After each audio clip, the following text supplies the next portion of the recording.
In an incoherent and, as I deeply feel, an entirely inadequate fashion. I have endeavored to give some account of my strange experiences in his company from the chance which first brought us together at the period of the study in Scarlet, up to the time of his interference in the matter of the naval treaty. An interference which had the unquestionable effect of preventing a serious international complication. It was my intention to have stopped there, and to have said nothing of that event which has created a void in my life which the lapse of 2 years has done little to fill. My hand has been forced, however, by the recent letters in which Colonel James Moriarty defends the memory of his brother, and I have no choice but to lay the facts before the public exactly as they occurred. I alone know the absolute truth of the matter, and I am satisfied that the time has come when no good purpose is to be served by its suppression. As far as I know, there have been only 3 accounts in the public press, that in the Journal de Genève on May 6, 1891, the Reuters dispatch in the English papers on May 7th, and finally the recent letter to which I have alluded. Of these, the first and second were extremely condensed, while the last is, as I shall now show, an absolute perversion of the facts. It lies with me to tell, for the first time, what really took place between Professor Moriarty and Mr. Sherlock Holmes. It may be remembered that after my marriage and my subsequent start in private practice, the very intimate relations which had existed between Holmes and myself became to some extent modified. He still came to me from time to time when he desired a companion in his investigation, but these occasions grew more and more seldom, until I find that, in the year 1890, there were only 3 cases of which I retain any record. During the winter of that year and the early spring of 1891, I saw in the papers that he had been engaged by the French government upon a matter of supreme importance, and I received 2 notes from Holmes, dated from Narbonne and from Nimes, from which I gathered that his stay in France was likely to be a long one. It was with some surprise, therefore, that I saw him walk into my consulting room upon the evening of the 24th of April. It struck me that he was looking even paler and thinner than usual. "Yes, I have been using myself up rather too freely," he remarked, in answer to my look rather than to my words. "I have been a little pressed of late. Have you any objection to my closing your shutters?" The only light in the room came from the lamp upon the table at which I had been reading. Holmes edged his way round the wall, and flinging the shutters together, he bolted them securely. "You are afraid of something?" I asked. "Well, I am." "Of what?" "Of air guns." "My dear Holmes, what do you mean?" "I think that you know me well enough, Watson, to understand that I am by no means a nervous man. At the same time, it is stupidity rather than courage to refuse to recognize danger when it is close upon you. Might I trouble you for a match?" He drew in the smoke of his cigarette as if the soothing influence was grateful to him. "I must apologize for calling so late," said he, "and I must further beg you to be so unconventional as to allow me to leave your house presently by scrambling over your back garden wall." "But what does it all mean?" I asked. He held out his hand, and I saw in the light of the lamp that 2 of his knuckles were burst and bleeding. "It is not an airy nothing, you see," said he, smiling. "On the contrary, it is solid enough for a man to break his hand over. Is Mrs. Watson in?" "She is away upon a visit." "Indeed. You are alone?" "Quite. Then it makes it the easier for me to propose that you should come away with me for a week to the continent." "Where?" "Oh, anywhere. It's all the same to me." There was something very strange in all this. It was not Holmes's nature to take an aimless holiday, and something about his pale, worn face told me that his nerves were at their highest tension. He saw the question in my eyes, and putting his fingertips together and his elbows upon his knees, he explained the situation. "You have probably never heard of Professor Moriarty?" said he. "Never." "Aye, there's the genius and the wonder of the thing," he cried. "The man pervades London. and no one has heard of him. That's what puts him on a pinnacle in the records of crime. I tell you, Watson, in all seriousness, that if I could beat that man, if I could free society of him, I should feel that my own career had reached its summit, and I should be prepared to turn to some more placid line in life. Between ourselves, the recent cases in which I have been of assistance to the royal family of Scandinavia and to the French Republic have left me in such a position that I could continue to live in the quiet fashion which is most congenial to me, and to concentrate my attention upon my chemical researches. But I could not rest, Watson. I could not sit quiet in my chair if I thought that such a man as Professor Moriarty were walking the streets of London unchallenged. What has he done? Then, his career has been an extraordinary one. He is a man of good birth and excellent education, endowed by nature with a phenomenal mathematical faculty. At the age of 21, he wrote a treatise upon the binomial theorem, which has had a European vogue. On the strength of it, he won the mathematical chair at one of our smaller universities, and had, to all appearances, a most brilliant career before him. But the man had hereditary tendencies of the most diabolical kind. A criminal strain ran in his blood, which instead of being modified, was increased and rendered infinitely more dangerous by his extraordinary mental powers. Dark rumors gathered round him in the university town, and eventually he was compelled to resign his chair and to come down to London, where he set up as an army coach. So much is known to the world, but what I am telling you now is what I have myself discovered.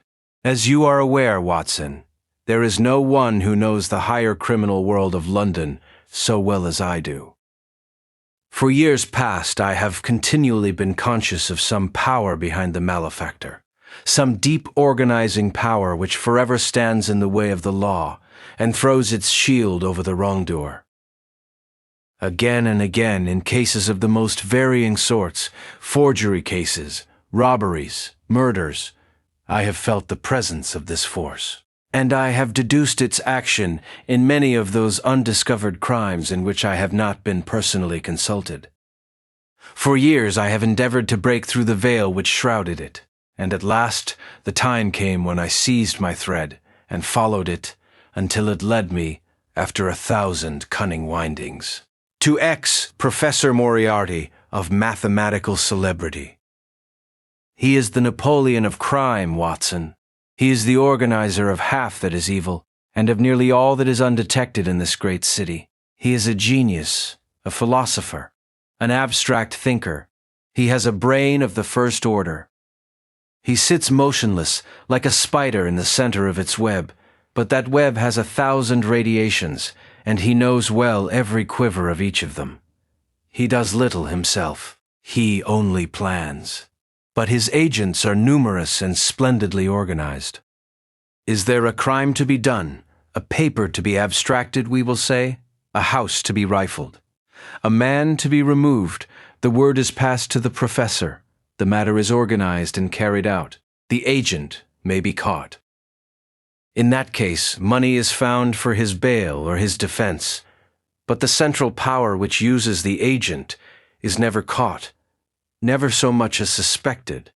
This was the organization which I deduced, Watson, and which I devoted my whole energy to exposing and breaking up. But the professor was fenced round with safeguards so cunningly devised that, do what I would, it seemed impossible to get evidence which would convict in a court of law. You know my powers, my dear Watson, and yet at the end of 3 months I was forced to confess that I had at last met an antagonist who was my intellectual equal. My horror at his crimes was lost in my admiration at his skill. But at last he made a trip, only a little trip, but it was more than he could afford when I was so close upon him. I had my chance, and, starting from that point, I have woven my net round him, until now it is all ready to close. In 3 days, that is to say, on Monday next, matters will be ripe, and the professor, with all the principal members of his gang, will be in the hands of the police. Then will come the greatest criminal trial of the century. the clearing up of over 40 mysteries, and the rope for all of them. But if we move at all prematurely, you understand, they may slip out of our hands even at the last moment. Now, if I could have done this without the knowledge of Professor Moriarty, all would have been well, but he was too wily for that. He saw every step which I took to draw my toils round him. Again and again he strove to break away, but I as often headed him off.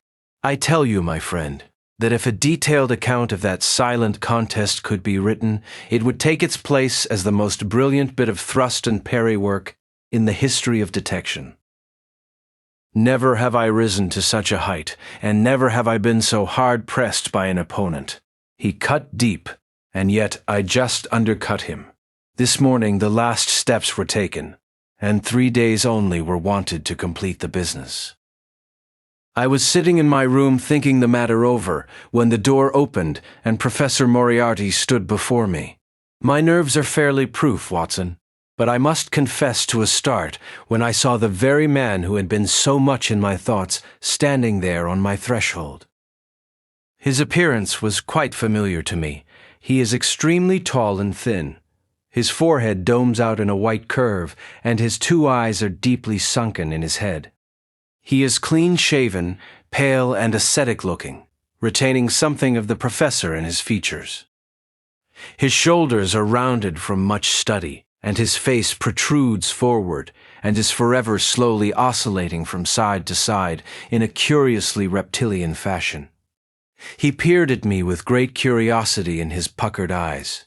"You have less frontal development than I should have expected," said he at last. "It is a dangerous habit to finger loaded firearms in the pocket of one's dressing gown. The fact is that upon his entrance I had instantly recognized the extreme personal danger in which I lay. The only conceivable escape for him lay in silencing my tongue. In an instant I had slipped the revolver from the drawer into my pocket and was covering him through the cloth. At his remark I drew the weapon out and laid it cocked upon the table. He still smiled and blinked, but there was something about his eyes which made me feel very glad that I had it there. "You evidently don't know me," said he. "On the contrary," I answered. "I think it is fairly evident that I do. Pray take a chair. I can spare you 5 minutes if you have anything to say." "All that I have to say has already crossed your mind," said he. "Then possibly my answer has crossed yours," I replied. "You stand fast?" "Absolutely." He clapped his hand into his pocket, and I raised the pistol from the table. But he merely drew out a memorandum book in which he had scribbled some dates. "You crossed my path on the 4th of January, said he. "On the 23rd you incommoded me. By the middle of February I was seriously inconvenienced by you. At the end of March, I was absolutely hampered in my plans. And now, at the close of April, I find myself placed in such a position through your continual persecution that I am in positive danger of losing my liberty. The situation is becoming an impossible one. Have you any suggestion to make?" I asked. "You must drop it, Mr. Holmes," said he, swaying his face about. "You really must, you know." "After Monday," said I. "Tut, tut," said he. "I am quite sure that a man of your intelligence will see that there can be but one outcome to this affair. It is necessary that you should withdraw. You have worked things in such a fashion that we have only one resource left. It has been an intellectual treat to me to see the way in which you have grappled with this affair, and I say unaffectedly that it would be a grief to me to be forced to take any extreme measure. You smile, sir, but I assure you that it really would." "Danger is part of my trade," I remarked. "That is not danger," said he. "It is inevitable destruction. You stand in the way not merely of an individual, but of a mighty organization, the full extent of which you, with all your cleverness, have been unable to realize. You must stand clear, Mr. Holmes, or be trodden underfoot. I am afraid," said I, rising, "that in the pleasure of this conversation I am neglecting business of importance which awaits me elsewhere." He rose also and looked at me in silence, shaking his head sadly. "Well, well," said he, at last. "It seems a pity, but I have done what I could. I know every move of your game. You can do nothing before Monday. It has been a duel between you and me, Mr. Holmes. You hope to place me in the dock? I tell you that I will never stand in the dock. You hope to beat me? I tell you that you will never beat me. If you are clever enough to bring destruction upon me, rest assured that I shall do as much to you." "You have paid me several compliments, Mr. Moriarty," said I. "Let me pay you one in return when I say that if I were assured of the former eventuality, I would, in the interests of the public, cheerfully accept the latter." "I can promise you the one, but not the other," he snarled, and so turned his rounded back upon me and went peering and blinking out of the room. That was my singular interview with Professor Moriarty. I confess that it left an unpleasant effect upon my mind. His soft, precise fashion of speech leaves a conviction of sincerity which a mere bully could not produce. Of course, you will say, why not take police precautions against him? The reason is that I am well convinced that it is from his agents the blow will fall. I have the best proofs that it would be so. You have already been assaulted? My dear Watson, Professor Moriarty is not a man who lets the grass grow under his feet. I went out about midday to transact some business in Oxford Street. As I passed the corner which leads from Bentinck Street onto the Welbeck Street crossing, a two-horse van, furiously driven, whizzed round and was on me like a flash. I sprang for the footpath and saved myself by the fraction of a second. The van dashed round by Marylebone Lane and was gone in an instant. I kept to the pavement after that, Watson, but as I walked down Vere Street, a brick came down from the roof of one of the houses and was shattered to fragments at my feet. I called the police and had the place examined. There were slates and bricks piled up on the roof preparatory to some repairs, and they would have me believe that the wind had toppled over one of these. Of course I knew better, but I could prove nothing. I took a cab after that and reached my brother's rooms in Pall Mall, where I spent the day. Now I have come round to you, and on my way I was attacked by a rough with a bludgeon. I knocked him down, and the police have him in custody. But I can tell you with the most absolute confidence that no possible connection will ever be traced between the gentleman upon whose front teeth I have barked my knuckles and the retiring mathematical coach, who is, I dare say, working out problems upon a blackboard 10 miles away. You will not wonder, Watson, that my first act on entering your rooms was to close your shutters, and that I have been compelled to ask your permission to leave the house by some less conspicuous exit than the front door. I had often admired my friend's courage, but never more than now, as he sat quietly checking off a series of incidents which must have combined to make up a day of horror. "You will spend the night here?" I said. "No, my friend, you might find me a dangerous guest. I have my plans laid, and all will be well. Matters have gone so far now that they can move without my help as far as the arrest goes, though my presence is necessary for a conviction. It is obvious, therefore, that I cannot do better than get away for the few days which remain before the police are at liberty to act. It would be a great pleasure to me, therefore, if you could come on to the continent with me." "I should be glad to come." "And to start tomorrow morning?" "If necessary." "Oh, yes, it is most necessary."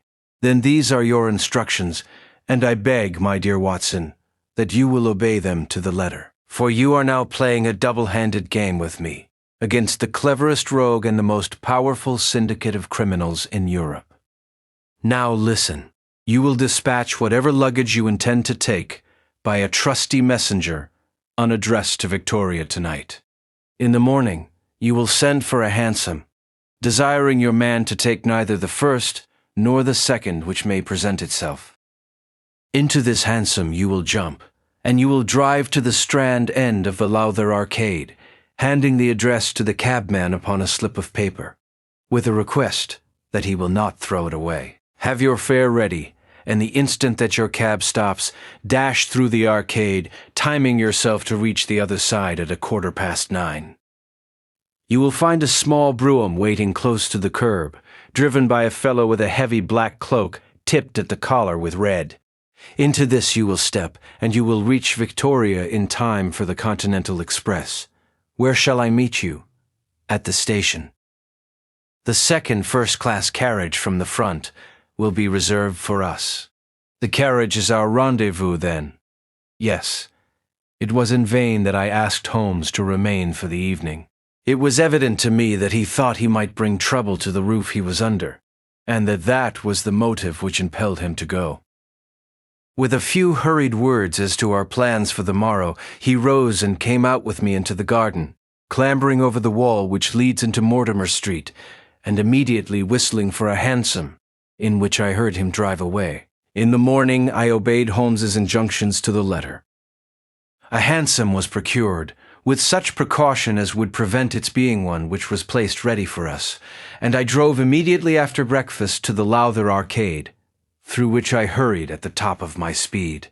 A brougham was waiting, with a very massive driver wrapped in a dark cloak, who, the instant that I had stepped in, whipped up the horse and rattled off to Victoria Station. On my alighting there, he turned the carriage, and dashed away again without so much as a look in my direction. So far all had gone admirably. My luggage was waiting for me, and I had no difficulty in finding the carriage which Holmes had indicated, the less so as it was the only one in the train which was marked engaged. My only source of anxiety now was the non-appearance of Holmes. The station clock marked only 7 minutes from the time when we were due to start. In vain I searched among the groups of travelers and leave-takers for the lithe figure of my friend. There was no sign of him. I spent a few minutes in assisting a venerable Italian priest who was endeavoring to make a porter understand, in his broken English, that his luggage was to be booked through to Paris. Then, having taken another look round, I returned to my carriage, where I found that the porter, in spite of the ticket, had given me my decrepit Italian friend as a traveling companion.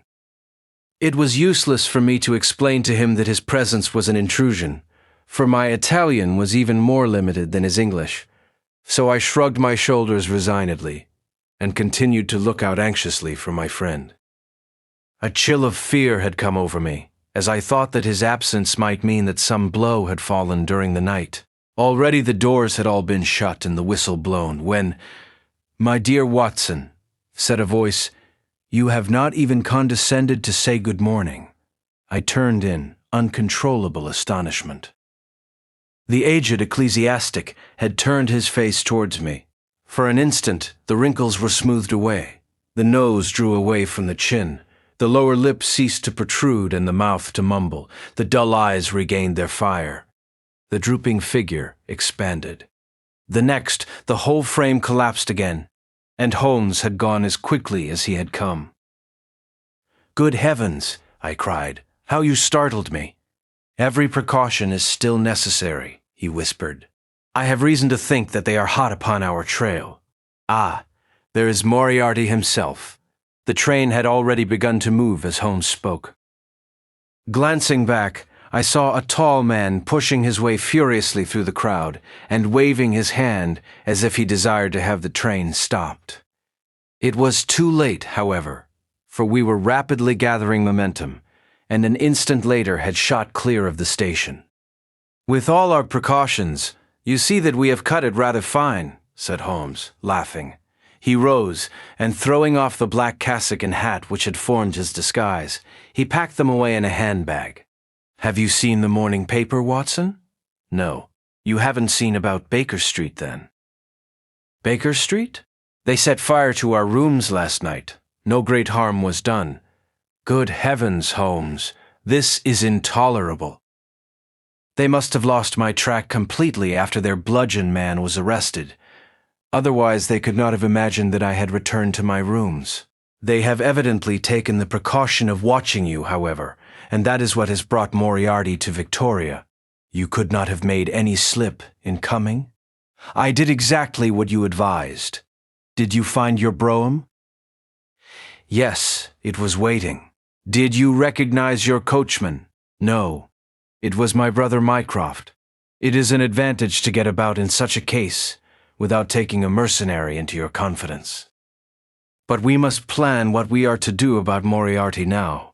As this is an express, and as the boat runs in connection with it, I should think we have shaken him off very effectively. My dear Watson, you evidently did not realize my meaning when I said that this man may be taken as being quite on the same intellectual plane as myself.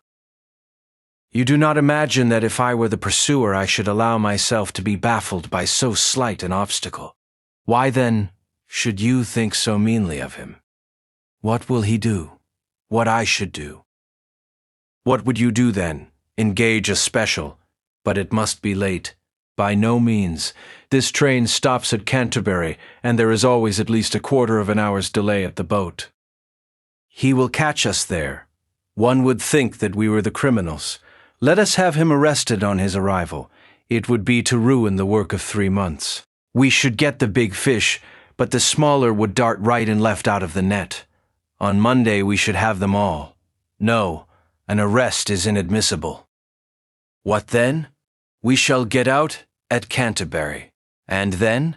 Well, then we must make a cross-country journey to Newhaven, and so over to Dieppe. Moriarty will again do what I should do. He will get on to Paris, mark down our luggage, and wait for 2 days at the depot. In the meantime, we shall treat ourselves to a couple of carpet-bags, encourage the manufacturers of the countries through which we travel, and make our way at our leisure into Switzerland, via Luxembourg and Basel. At Canterbury, therefore, we alighted, only to find that we should have to wait an hour before we could get a train to Newhaven. I was still looking rather ruefully after the rapidly disappearing luggage van which contained my wardrobe, when Holmes pulled my sleeve and pointed up the line. "Already, you see," said he. Far away, from among the Kentish woods, there rose a thin spray of smoke. A minute later, a carriage and engine could be seen flying along the open curve which leads to the station. We had hardly time to take our place behind a pile of luggage when it passed with a rattle and a roar, beating a blast of hot air into our faces. "There he goes," said Holmes, as we watched the carriage swing and rock over the points. "There are limits, you see, to our friend's intelligence. It would have been a coup de maître had he deduced what I would deduce, and acted accordingly. And what would he have done had he overtaken us? There cannot be the least doubt that he would have made a murderous attack upon me. It is, however, a game at which two may play. The question now is whether we should take a premature lunch here, or run our chance of starving before we reach the buffet at Newhaven. We made our way to Brussels that night, and spent 2 days there, moving on upon the 3rd day as far as Strasbourg. On the Monday morning, Holmes had telegraphed to the London police, and in the evening we found a reply waiting for us at our hotel. Holmes tore it open, and then, with a bitter curse, hurled it into the grate. "I might have known it," he groaned. "He has escaped. Moriarty! They have secured the whole gang with the exception of him. He has given them the slip. Of course, when I had left the country there was no one to cope with him. But I did think that I had put the game in their hands. I think that you had better return to England, Watson. Why? Because you will find me a dangerous companion now. This man's occupation is gone. He is lost if he returns to London. If I read his character right, he will devote his whole energies to revenging himself upon me. He said as much in our short interview, and I fancy that he meant it. I should certainly recommend you to return to your practice. It was hardly an appeal to be successful with one who was an old campaigner as well as an old friend." We sat in the Strasbourg salle à manger arguing the question for half an hour, but the same night we had resumed our journey and were well on our way to Geneva. For a charming week we wandered up the valley of the Rhone, and then, branching off at Luc, we made our way over the Gemmi Pass, still deep in snow, and so, by way of Interlaken, to Meiringen. It was a lovely trip, the dainty green of the spring below, the virgin white of the winter above. But it was clear to me that never for one instant did Holmes forget the shadow which lay across him.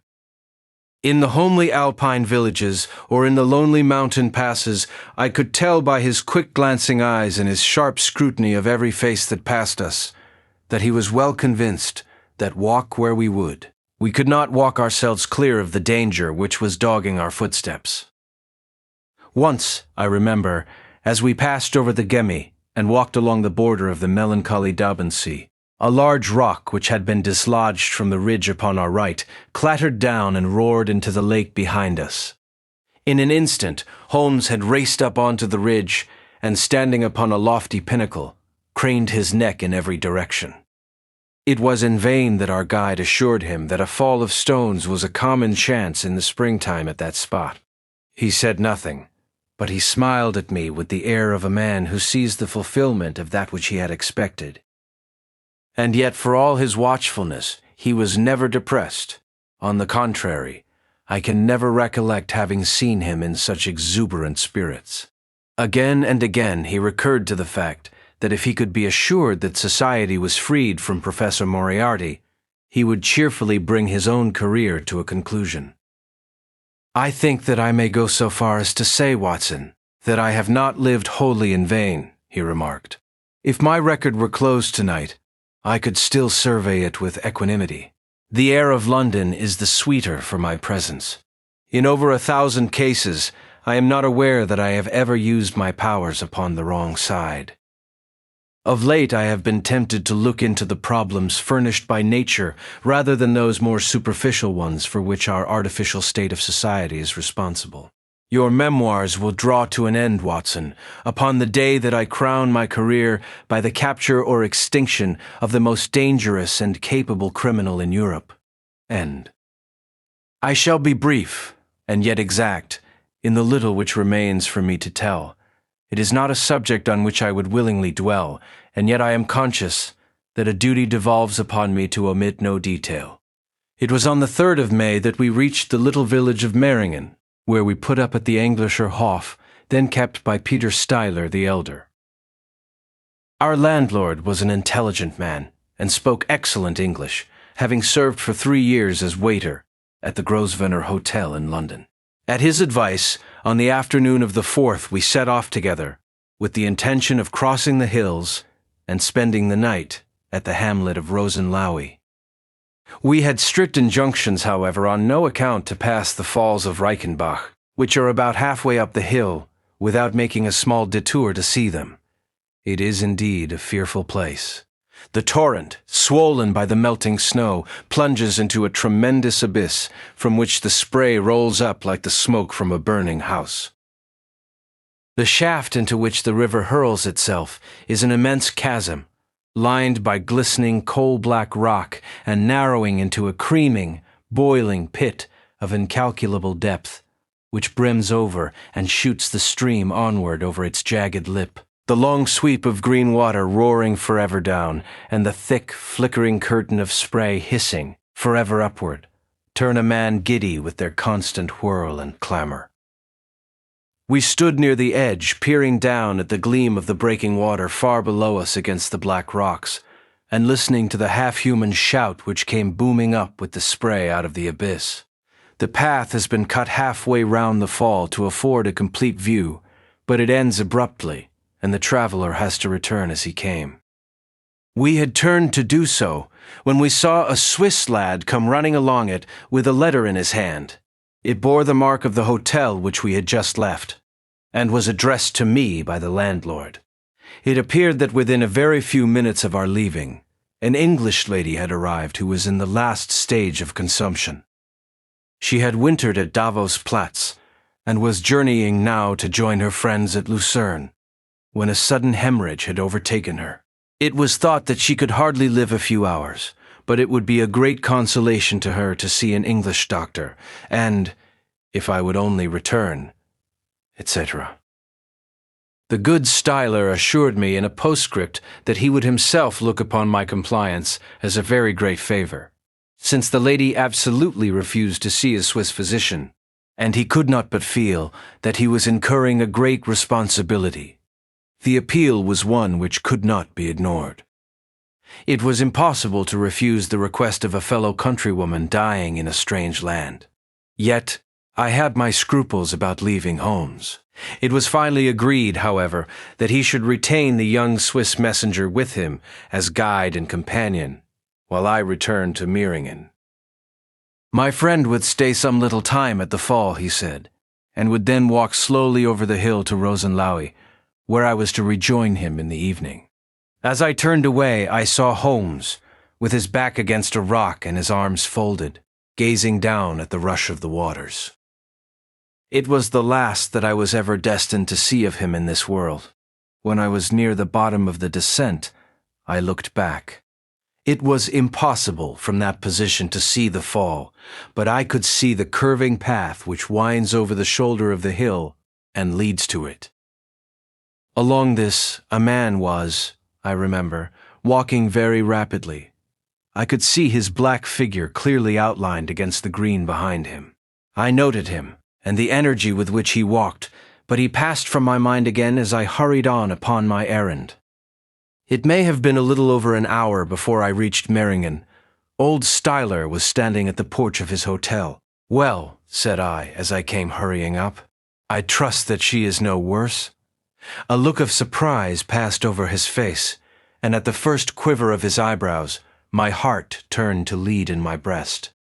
"You did not write this?" I said, pulling the letter from my pocket. "There is no sick Englishwoman in the hotel?" "Certainly not," he cried. "But it has the hotel mark upon it. Ha! It must have been written by that tall Englishman who came in after you had gone." He said, but I waited for none of the landlord's explanations. In a tingle of fear, I was already running down the village street and making for the path which I had so lately descended. It had taken me an hour to come down. For all my efforts, 2 more had passed before I found myself at the fall of Reichenbach once more. There was Holmes's alpine stock, still leaning against the rock by which I had left him. But there was no sign of him, and it was in vain that I shouted. My only answer was my own voice reverberating in a rolling echo from the cliffs around me. It was the sight of that alpine stock which turned me cold and sick. He had not gone to Rosenlaui then. He had remained on that 3-foot path, with sheer wall on one side and sheer drop on the other, until his enemy had overtaken him. The young Swiss had gone too. He had probably been in the pay of Moriarty, and had left the 2 men together. And then what had happened?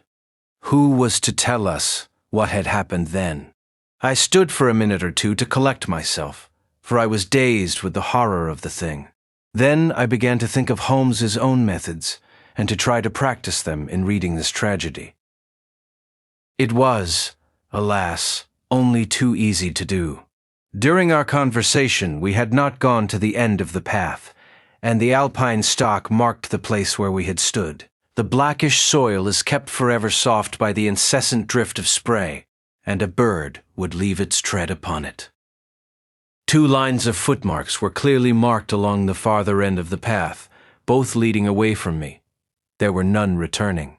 A few yards from the end, the soil was all plowed up into a patch of mud, and the branches and ferns which fringed the chasm were torn and bedraggled.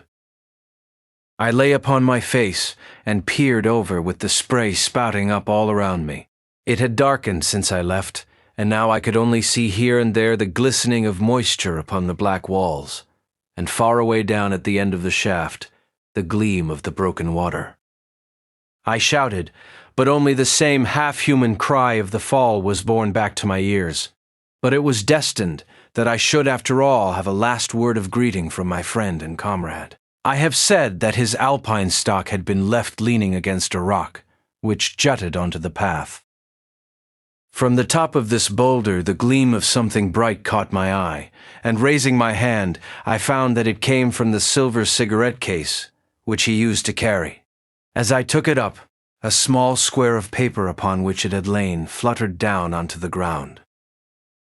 Unfolding it, I found that it consisted of 3 pages torn from his notebook and addressed to me. It was characteristic of the man that the direction was precise, and the writing as firm and clear as though it had been written in his study. "My dear Watson," he said, "I write these few lines through the courtesy of Mr. Moriarty, who awaits my convenience for the final discussion of those questions which lie between us. He has been giving me a sketch of the methods by which he avoided the English police and kept himself informed of our movements. They certainly confirm the very high opinion which I had formed of his abilities. I am pleased to think that I shall be able to free society from any further effects of his presence, though I fear that it is at a cost which will give pain to my friends, and especially, my dear Watson, to you. I have already explained to you, however, that my career had in any case reached its crisis, and that no possible conclusion to it could be more congenial to me than this.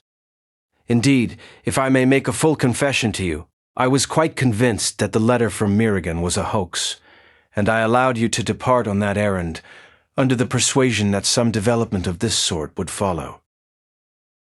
Tell Inspector Patterson that the papers which he needs to convict the gang are in Pigeonhole M, done up in a blue envelope and inscribed Moriarty. I made every disposition of my property before leaving England, and handed it to my brother Mycroft. Pray give my greetings to Mrs. Watson, and believe me to be, my dear fellow, very sincerely yours, Sherlock Holmes. A few words may suffice to tell the little that remains. An examination by experts leaves little doubt that a personal contest between the two men ended, as it could hardly fail to end in such a situation, in their reeling over, locked in each other's arms. Any attempt at recovering the bodies was absolutely hopeless, and there, deep down in that dreadful cauldron of swirling water and seething foam, will lie for all time the most dangerous criminal and the foremost champion of the law of their generation. The Swiss youth was never found again, and there can be no doubt that he was one of the numerous agents whom Moriarty kept in his employ. As to the gang, it will be within the memory of the public how completely the evidence which Holmes had accumulated exposed their organization, and how heavily the hand of the dead man weighed upon them. Of their terrible chief, few details came out during the proceedings. And if I have now been compelled to make a clear statement of his career, it is due to those injudicious champions who have endeavored to clear his memory by attacks upon him whom I shall ever regard as the best and the wisest man whom I have ever known.